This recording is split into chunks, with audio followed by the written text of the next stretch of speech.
বসিরহাটে গিয়েছেন সাংগঠনিক সভা করতে। সেই বসিরহাট যেখানে সেখানে সন্দেশখালী, সেইখানে একটা মিথ্যে। আমার অবাক লাগে, আগে রাজনৈতিক মতপার্থক্য থাকে, মতভেদ থাকে, তর্কাতর্কি হবে, যুক্তি দিয়ে লড়াই হবে, কিন্তু এত অশিক্ষিত পার্টি ভারতীয় জনতা পার্টি বলে আমি জীবনে দেখি। আমার গত রবিবার ইছাপুর লেলিন নগরের যে মাঠে সভা করেছিল শুভেন্দু অধিকারী এবং অর্জুন সিংরা, মঙ্গলবার সেই মাঠে পাল্টা সভা করল তৃণমূল।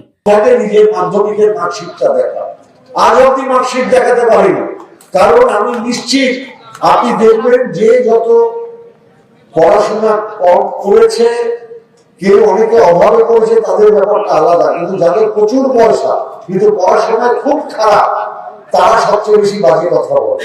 তৃণাঙ্কুর ও দেবাংশু ভট্টাচার্যের সাথে মঞ্চে উপস্থিত ছিলেন প্রাক্তন বিধায়ক সহ সাংসদ পার্থ ভৌমিক এবং বিভিন্ন পৌর প্রধান সহ অন্যান্য দলীয় নেতৃত্ব। অর্জুন সিং সেদিন বলছে জয় বাংলা বললে কেলাবো। আমি এখানে দাঁড়িয়ে দায়িত্ব নিয়ে বলে যাচ্ছি, কালকে 12টায় সোমনাথ শ্যামকে আমি দায়িত্ব দিচ্ছি, কিছু ছেলে মেয়ে নিয়ে ওর বাড়ির সামনে চিৎকার করবে জয় বাংলা। আমি অর্জুন সিংয়ের দম দেখতে। নিজের বক্তব্যের মধ্যে অর্জুন সিংকে কড়া হুঁশিয়ারি দেন পার্থ ভৌমিক। বুধবার দুপুর 12টা নাগাদ অর্জুন সিংয়ের বাড়ির সামনে গিয়ে জয় বাংলা স্লোগান দেওয়ার আহ্বান করেন। দায়িত্ব দেওয়া হয়েছে জগদ্দলের বিধায়ককে। আমি পার্থ বলে আমি চ্যালেঞ্জ করছি, তোর যদি বাপের ক্ষমতা থাকে জয় বাংলা বললো কি হাত দিয়ে দেখা, আমি চ্যালেঞ্জ জানিয়ে গেলাম। অন্যদিকে পার্থ ভৌমিক সমেত মমতা বন্দ্যোপাধ্যায়কেও পাল্টা চ্যালেঞ্জ জানালেন অর্জুন। বললেন পুলিশ সারা আসুক, তারপর দেখা যাবে কার কত দম। আমি খুব ভয় পেয়ে গেছি আজকে যে বলেছে, আমি একদম ভয় কাঁপছি। পার্থ ভৌমিকের ভয়।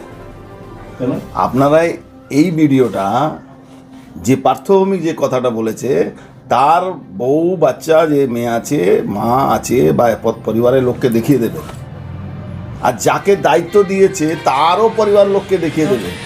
আরে তারা ভাববে অর্জুন সিং কত ভীতু লোক, ভয় পেয়েছে। আমি তো বাড়ি ছেড়ে পালাইনি, বাড়ি ছেড়ে তো 6 মাস ধরে এরাই পালিয়েছিল যাদেরকে দায়িত্ব দিয়েছে। পার্থ ভৌমিক বাপের বেটা থাকে, এই পুলিশকে বলবে নিজের গারাদে থাকে। ও কেন মমতা ব্যানার্জি এসে এখানে যদি বলে যাক, তাহলে আমি বাপের বেটা না ও বাপের বেটা দেখিয়ে দেবো, বা পুলিশকে বলবে রাখতে, গারাদে থাকতে। বাপের বেটা বলেছে তো, আমার বাপকে সবাই চিনে পশ্চিমবাংলা। ওর বাপকে কে চিনে? ওর বাপকে চোর হিসাবে চিনে, আমার বাপকে লিডার হিসাবে জানে। কোথায় হাত দিয়ে দিয়েছে। আমি বাপের বেটা না ও বাপের বেটা বুঝে নেব।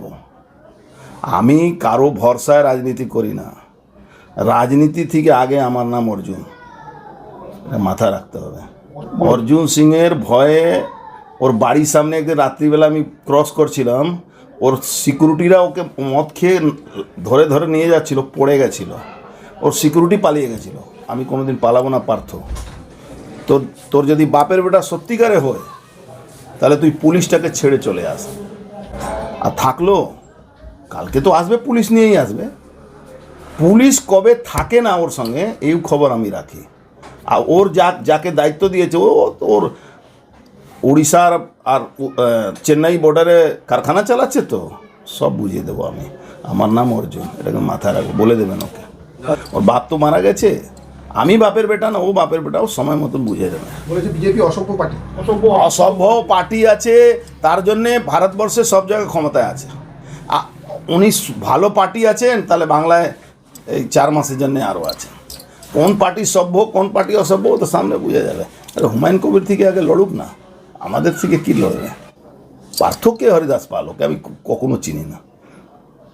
পুলিশ না থাকলে তৃণমূলে কেউ বাড়ি থেকে বেরোবে? দেখিয়ে দিল তো 2300 কত পুলিশ ছিল, তো মেসিতে জেনজি হলো, তো আগামী দিনও হবে। আপনার বাড়ির সামনে মঞ্চ বেঁধে জয় বাংলা স্লোগান দেবেন, কিন্তু আপনি তো কেন্দ্রীয় জেড ক্যাটাগরি। আমার ওই জেড ক্যাটাগরি সুরক্ষা ছেড়ে দিন। পুলিশ বাংলা, মমতা ব্যানার্জি পুলিশ বাদ দিয়ে এসে জয় বাংলা বলুক, আচ্ছা অর্জুন সিংয়ে গালাগালি করুক। জয় বাংলাকে আমি গালাগালি কোনোদিন বলিনি।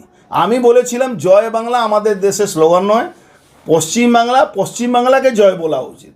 জয় বাংলা বাংলাদেশের স্লোগান। আমি কোনোদিন জয় বাংলা কে বললে আমি মারবো এটা বলিনি, পশ্চিম বাংলাকে জয় বলতে বলেছি। ও বলেছে বাপের বেটা, আমার বাপকে সবাই চিনে। ওর বাপকে কে চিনতো? স্কুলের পয়সা চুরি করে সাসপেন্ড হয়েছিল, ওর বাপকে চিনে।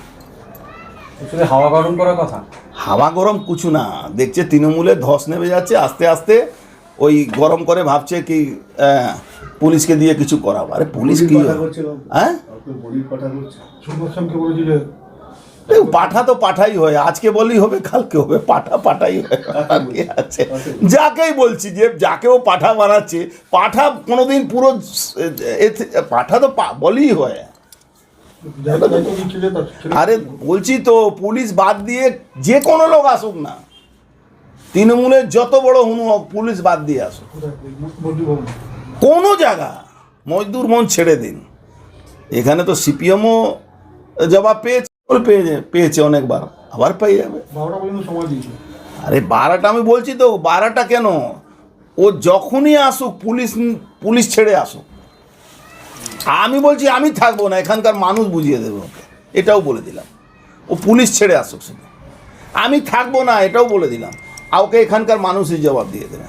তো আমি বাপের বেটা ও নিজেও আসুক না, দুই পাঠায় আসুক, আসে দেখা যাবে।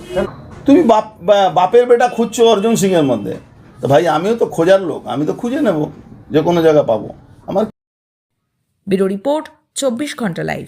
দীর্ঘ ড্রাইভে ক্ষুধার টান কিংবা উইকেন্ডে পরিবারের সঙ্গে বাইরে খাওয়ার প্ল্যান, তাহলে হাজির হন একদম পারফেক্ট জায়গায়, কেশরী ধাবা।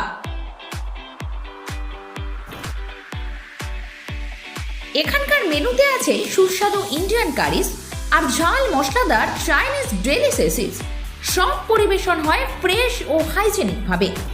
খাবারের পাশাপাশি রয়েছে প্রশস্ত জায়গা, ফ্যামিলি ফ্রেন্ডলি পরিবেশ আর দ্রুত সার্ভিস, যাতে প্রতিটি মুহূর্ত হয় আনন্দময়। কারণ কেশরী ধাবা মানেই টেস্ট আর কোয়ালিটিতে no compromise. Keshari dhaba, Rajendrapur, Kalyani expressway, Mahmudpur, West Bengal 743166।